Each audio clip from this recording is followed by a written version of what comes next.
Hello everybody, and once again welcome back to Tech and Crypto's YouTube channel. Today in this video I'm going to show you how you can download wallpaper in Bing app, so make sure you follow my step till the end.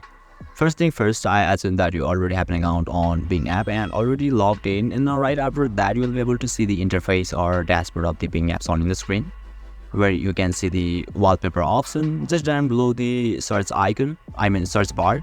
So you simply need to click on that option, and now you'll be redirected to the wallpaper section of the Bing app, where you can find lots of wallpapers. So now you can see the download option or icon at the bottom left corner of the screen. So you simply need to tap on that option, and now you'll be able to download your wallpaper successfully. So basically this is how you can download wallpaper in Bing app, and if you still encounter an issue during this process, feel free to leave a comment and I'll be happy to assist you.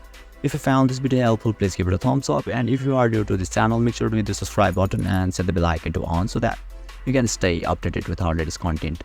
Thank you for watching, and I'll see you next time.